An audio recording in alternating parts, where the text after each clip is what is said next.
स्वागत है सभी छोटे छोटे गाइज, सभी छोटे भाई बहन, तहे दिल से आप सभी का स्वागत है। तो आ चुके हैं आप हमारे channel only maths by Sachin पर। किस लिए? पढ़ने के मकसद से आए हैं, उम्मीद करता हूँ जरूर। और पढ़ाई करिएगा मेरे भाई, पढ़ाई बेहद जरूरी है। देखो, अभी छोटी छोटी चीजें सीखते चलेंगे हम, तो भविष्य में हमें समस्याएं नहीं होंगी। क्यों? देखो, अभी जब हमें छोटी चीजें पता रहेंगी, तो हमें जब बड़ी कक्षाओं में पहुंचेंगे तो हमें उतनी समस्या नहीं होगी क्वेश्चन को सॉल्व करने में। तो कहते नहीं है, पहले छोटी छोटी चीजों से ही बड़ी चीजें सीखी जा सकती हैं। ऐसा तो है नहीं डायरेक्टली हम बड़ी चीजें सीख लेंगे, है कि नहीं? अब बताओ, जैसे गुणा, अगर हमको मल्टीप्लाई को सॉल्व करना है, सबसे पहले हमें टेबल याद होने चाहिए कि नहीं याद होने चाहिए? पहले टेबल याद करते हैं, फिर जाके हमको मल्टीप्लाई गुणा करना सीखते हैं ना। उसी तरीके से होता है कुछ चीजें, यानी कि छोटी छोटी चीजें सीखते चलो। जो चीजें अभी आप सीख रहे हो ना, ये आगे चल के भविष्य में जब आप 10वीं 11वीं 12वीं में पहुंच जाएंगे, उसके बाद जो कंपटीशन की दुनिया में किसी जॉब के ढूंढने में पड़ेंगे, आप जॉब सर्च करने के, तो उस समय ये सारी चीजें काम आएंगी। तो इस वजह से पढ़िएगा जरूर। तो उम्मीद करता हूं आप सब मेरे साथ पहले से जुड़े होंगे। अगर नहीं जुड़े हैं, चैनल सब्सक्राइब करके जुड़ जाइए। क्वेश्चन देखा होगा थंबनेल पे, कौन सा है हमारा? तो परिमेय संख्या का चल ही रहा है अपना चैप्टर, जो कि आज करेंगे दूसरा नंबर क्वेश्चन। पहला नंबर क्वेश्चन एक वीडियो में कर लिया है कंप्लीट। चार चार ऑप्शन है, तो एक एक क्वेश्चन करते हैं, है कि नहीं है? एक एक क्वेश्चन के चार ऑप्शन, चारों ऑप्शन करने में थोड़ा सा समय लगता है, तो इस वजह से धीरे धीरे हम सीख रहे हैं। एक दिन में पूरी प्रश्नावली खत्म करने का कोई मतलब है नहीं। तो वीडियो कहाँ मिलेंगे? बाकी आपको सीरियल वाइज प्लेलिस्ट में मिल जाएंगे चैप्टर कंप्लीट होने के बाद। तो देखिएगा क्वेश्चन क्या कह रहा है। क्वेश्चन कह रहा है, निम्नलिखित प्रतिरूपों में से प्रत्येक में 4 और परिमेय संख्या लिखिए। भैया, ये चीज हमको दिया हुआ है ऑप्शन में, कह रहा है, क्या कह रहा है? प्रतिरूपों में से प्रत्येक 4 और परिमेय संख्या लिखिए। यानी कि इसका मतलब ये कह रहा है कि ये जो है, जैसे ये -3/5 है, ये -3/5 दिख ही रहा है, इसका क्या है? प्रतिरूप है। सर, हमें ये नहीं समझ में आ रहा है प्रतिरूप क्या होता है, पहले तो आप ये समझा दीजिए। चलिए देखिए भाई, मैं कहता हूं कि जैसे यानी कि आप कह सकते हो दिखने में कुछ और बाकी सब समान ही है, ऐसा कह सकते हैं आप। दिखने में तो कुछ और है, लेकिन बाकी सब समान है। जैसे मैंने लिया 2/4, 2/4, और दूसरी चीज ले लिया मैंने 1/2, और मैं तीसरी ले लेता हूं 4/8। ये दिखने में तीनों भाई जो है, ये क्या है? अलग अलग है। क्या है? तीनों ये जो है अलग अलग है कि नहीं है? ये जो 1/2 है, ये 2/4 है, ये 4/8 है। लेकिन एक्चुअल में जो इनकी वैल्यू है, जो एक्चुअल में ये है, इनकी क्षमता है, वो कितनी है? वो एक्चुअल में भैया आप देखोगे सबके सब क्या है? समान ही है। 1/2 ये भी है, 1/2 ये भी है, 1/2 ये भी है। ये क्या कह रहे हो सर? कुछ समझ में नहीं आ रहा है। आप कह रहे हो ये भी 1/2 है, जबकि ये तो 1/4 है। ये कह रहे हो ये भी 1/2 है, ये तो 4/8 है। अब भैया मैं कहूंगा जी बिल्कुल है, सेम ही है। देखो ना, ध्यान से देखो। अरे मैं देख रहा हूं लेकिन नहीं है। मैं कहूंगा भैया दिमाग से देखो। दिमाग से देखा जा सकता है? ऐसा तो होता नहीं है सर। अरे ठीक है, मैंने माना दिमाग से नहीं देखा जा सकता, लेकिन दिमाग लगा सकते हैं हम। वो कैसे सर? देखेंगे हमारा भैया ये 2/4 है। अगर इसको हम किसी ऐसी संख्या उठाएं जो कि ऊपर नीचे दोनों में भाग चला जा रहा हो। मैंने उठाया 2 से काटा, 2 1 2, 2 दूना 4, यानी कि 1/2 आ गया। इसको देखते हैं, इसको मैंने काटा 4 से, 4 1 4, 4 दूनी 8, यानी कि 1/2 ही आ गया।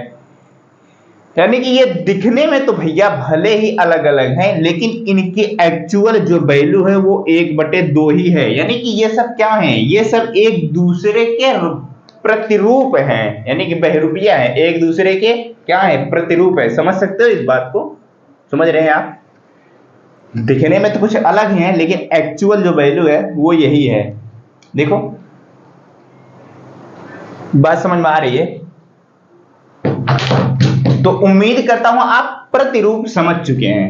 प्रतिरूप क्या होता है, वो दिखने में तो अलग अलग होते हैं, लेकिन उनकी एक्चुअल जो वैल्यू होती है वो क्या होती है, उनको जब हम काटते हैं किसी संख्या से तो उसकी उसकी एक्चुअल वैल्यू जो होती है सबकी सब समान ही होती है।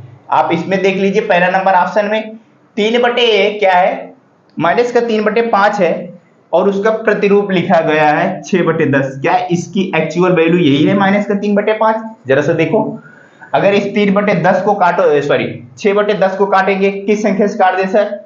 इसको हम 2 से काट दें, 2 से ही कटेगा हमारा, 2 से काटेंगे, 2 3 6, 2 5 10, यानी कि 3/5 ही आ रहा है। जी सर, यानी कि ये क्या है, इसका प्रतिरूप है, बेरुपया है।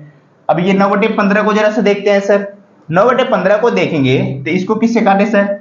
हम इसको किससे कट रहा है, हमारा 3 से कट रहा है, 3 से काटूंगा, 3 दिया 9, 3 5 15। इसका मतलब सर ये भी 3/5 है, माइनस का 3/5 है, ये भी तो भैया इसका प्रतिरूप ही है। और उसी तरह से ये भी 4 से काटेंगे, 4 3 12, 4 5 20, है कि नहीं है? सबके सब क्या है, प्रतिरूप है। वो क्या पूछा है सर क्वेश्चन हमसे? 4 और प्रतिरूप बताना है, 4 और परिमेय संख्या लिखनी है। चलिए, तो यहाँ पे देखेंगे, अगर ध्यान से देखेंगे, 3/5 में पहले 2 से गुणा कराया, फिर 3 से गुणा कराया, फिर 4 से गुणा कराया। किसमें? इसमें देखो, 3/5 में 4 से जब गुणा कराया, मल्टीप्लाई कराया, तो ये आएगा ना, 4 से गुणा कराओगे, 4 का 3 12 और 4 5 20। जब 4 तक हो गया, आगे हमें निकालना है, 5 शुरू कर देते हैं, 5 से बढ़ा देते हैं, 5 से गुणा कराएंगे तो कितना हो जाएगा बताओ? 5 3 15, और कितना नीचे इसमें कराओगे तो कितना हो जाएगा? 5 5 25 हो जाएगा। पहला हो गया। चलिए आगे दूसरा, 5 के बाद किससे करा दें सर? 6 से कराइए, 6 3 18, और क्या हो जाएगा? नीचे कराओगे, 6 5 30। चलिए आगे बढ़िए, 7 से कराइए, 7 3 21, और नीचे कराएंगे 7 5 35। अभी 3 निकाल लिया है, एक और निकालना है। अब उसके बाद करा दीजिए 8 से, 8 3 24 और 8 5 40। ये 4 प्रतिरूप और निकल के आ गए भैया। किसका? ये इनका पहले नंबर ऑप्शन का 4 प्रतिरूप और निकल के आ गया, ये पहले नंबर ऑप्शन का। अब बताओ, कोई डाउट है? समझ में आ रही है मेरी बात? बताओ। उम्मीद करता हूं आप समझ रहे होंगे। चलिए भैया आ जाओ, दूसरा नंबर ऑप्शन देखते हैं। माइनस का 1/4, फिर क्या है सर? उसके बाद है माइनस का 2/8, और क्या है? माइनस का 3/12। जरा से देखो भैया, ये सब क्या है, इनके प्रतिरूप चेक करो, सब इक्वल हैं। वैल्यू देखो, माइनस का 1/4 है, क्या ये भी हमारा 2/8? ये भी हमारा माइनस का 1/4 है। जी सर, मैं 2 से अगर काटूंगा, 2 का 2, 2 चौका 8, यानी कि ये भी हमारा माइनस का 1/4 ही है।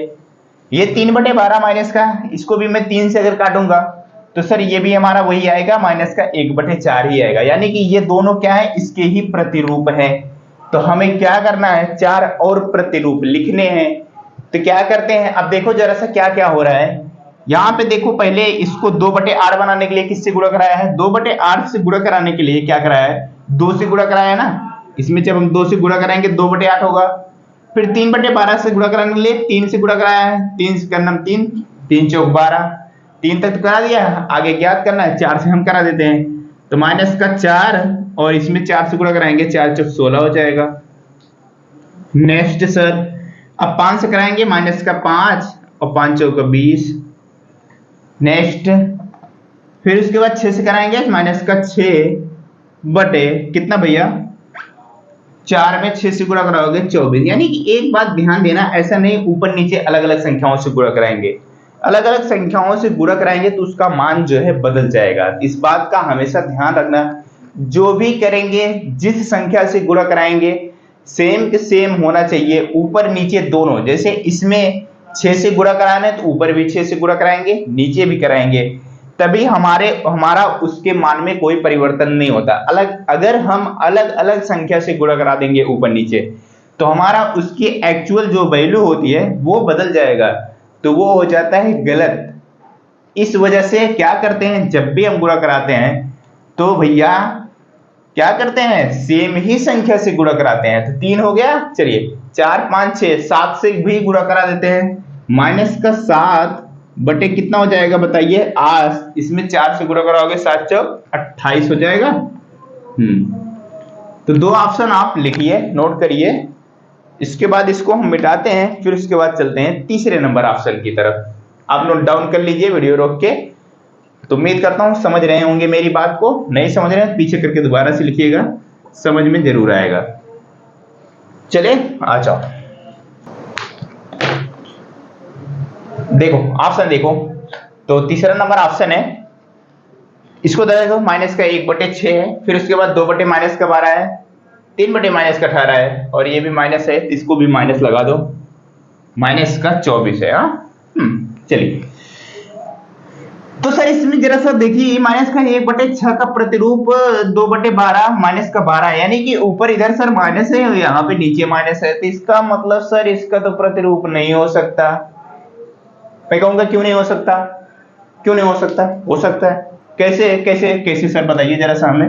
अरे भाई देखो जरा सा, अगर 1/6 इसको हम काट देंगे तो 2 से काटेंगे, 2 1 2 2 6 12, यानी कि 1/6 तो ये भी आ रहा है। हाँ सर मुझे भी पता है, लेकिन सर ऊपर यहाँ -1 है और यहाँ नीचे है माइनस में, तो ये कैसे हो सकता है? ये ऐसे हो सकता है, कैसे हो सकता है देखो, जैसे ये माइनस का 1/6 है ना, क्या है, माइनस का 1/6 है। हाँ सर है। अगर भैया मैं इसी में कहूं -1 से, जब भी कराएंगे सेम संख्या से कराएंगे, जो भी कराएंगे -1 से ऊपर नीचे गुणा करा दूं, -1 से ऊपर नीचे गुणा करा दिया तो क्या बन गया, ये माइनस प्लस बन गया, ये माइनस और ये प्लस, तो क्या बन जाएगा माइनस। एक्चुअल में क्या है, मैंने तो ऊपर नीचे गुणा करा दिया -1 से, तो इसके मान में क्या हुआ, यानी कि वो चीज संख्याएं तो हमारी सेम रही, सिर्फ चिन्ह ऊपर नीचे हो गया, तो यानी कि है तो वही चीज। बताओ है कि नहीं है? माइनस का 1/6 आ गया। कहने का मतलब भैया ये है कि अगर हम इसमें कुछ भी किसी भी संख्या से गुणा कराएं, जब इसके मान में परिवर्तन हो जाता है तो हमारा गलत है, लेकिन हमारे इसके मान में कोई परिवर्तन नहीं हो रहा है, तो ये क्या है, हमारा सेम का सेम ही है। बात समझ में आ गई? चलिए तो भैया आगे बढ़ते जाएंगे। 3/18 को किससे गुणा कराया है बताइए? 3 से ही कराया है। 3 1 3, 3 6 18, फिर क्या क्या है, 4 से कराया है, 4 1 4, 4 6 24। आगे अब हमको निकालना है 4, तो हम क्या करते हैं, 5 से गुणा कराना शुरू कर देते हैं। 5 1 5, 5 का 6 से गुणा कराओगे कितना आ जाएगा, 5 6 30, लेकिन माइनस का चिन्ह लगाते चलना। फिर उसके बाद आ जाइए 6 से कराएंगे, 6 का 6, 6 का 6 के साथ कराओगे 36। फिर उसके बाद 7, 7 6 42, फिर उसके बाद 8, 8 6 48। हो गया, सॉल्व हो गया क्वेश्चन। अगर पेपर में एग्जाम में ऐसा आता है तो क्या कर पाओगे बताओ? कर पाओगे ना? नंबर लेके आओगे अच्छे खासे? उम्मीद करता हूं आप कर जरूर पाएंगे। तो भैया इस जो अपना ये ऑप्शन है कौन सा, दूसरा नंबर, इसका लास्ट नंबर ऑप्शन क्या है, माइनस का 2 बटे कितना है, 3 है, फिर 2 बटे माइनस का 3 है, फिर से वही चीज आ गया है, हमें समझने की फेर है बस, और बाकी कुछ भी नहीं है। 6 है, फिर से 6 बटे कितना है, माइनस का 9 है। आगे हमें निकाल के बताना है। देखो जरा सा, ए माइनस का 2/3, और भैया ये 2 बटे माइनस का 3 है। इसमें अगर हम देखो -1 से ऊपर नीचे जब गुणा कराओगे तो यही चीज बन जाएगा। तो कोई कंफ्यूजन नहीं होनी चाहिए आपको। सीधा सा भैया आगे कौन सा सीरियल चल रहा है, 2 से, यानी कि यहां तक तो सेम ही है, इसके बाद बढ़ना शुरू है। 2 से कराया, 2 दूना 4, 2 3 6, फिर उसके बाद 3 से करा दिया, 2 3 6, उसके बाद 3 3 9, फिर 3 2 से कराया पहले, फिर 3 से कराया, अब आगे 4 से कराएंगे। 4 दूनी 8, 4 दूनी 8 और 4 दिए 12। फिर उसके बाद हम 5 से कराते हैं। 5 दूनी 10, 5 दिए 15। फिर 6 से कराएंगे। 6 दूनी 12, 6 त्रिक 18। फिर उसके बाद 7 से कराएंगे। 7 दूनी 14 हो जाएगा और 7 त्रिक 21 हो जाएगा। एक्चुअल में देखो, यानी कि इसके ही भी 4 प्रतिरूप निकालने थे हमें, सेम के सेम जो प्रोसेस ऊपर चल रहा था बाकी दोनों क्वेश्चन में, वही के वही क्या है इसमें भी है। तो मल्टीप्लाई करके जो सीरियल चल रहा था उसी सीरियल से आगे बढ़ते जाएंगे। तो 4 की बजाय क्या आप कई सारी परिमेय संख्या निकाल सकते हैं, जैसे 5, 8, 10, 15 ऐसे बढ़ाते चले जाएंगे। जैसे 4 से, 5 से, 6 से, 7 से, 8 से ऐसे गुणा कराते जाओ आगे, बहुत सारी परिमेय संख्या आ जाएंगी। ये सब क्या है, इनके प्रतिरूप हैं, यानी कि एक्चुअल सबकी वैल्यू। इनमें से किसी भी ऐसी परिमेय संख्या को उठाओ और काटो, उसकी एक्चुअल वैल्यू जो आएगी वो 2/3 ही आएगी। जैसे ये 14/21 है, इसको उठाओ, 7 से काटो, जिससे मैंने गुणा कराया उसी से काटेंगे। 7 से गुणा कराएंगे, 7 दूनी 14, 7 त्रिक 21। एक्चुअल वैल्यू जो है वो 2/-3 ही आएगा। तो बात समझ में आ रही है? तो उम्मीद करता हूं आप समझ चुके होंगे। ये दूसरा नंबर क्वेश्चन आपको क्लियर हो गया होगा। नेक्स्ट वीडियो में हम करेंगे कौन सा भैया, तीसरा नंबर क्वेश्चन करेंगे। तीसरा नंबर, और हो सकता है चौथा नंबर भी करें। तो चलिए ठीक है, मिलते हैं नेक्स्ट वीडियो में। अगर चैनल पे नए हो तो चैनल सब्सक्राइब करिएगा। तब तक के लिए बाय बाय और पढ़ते रहिए मेरे दोस्त।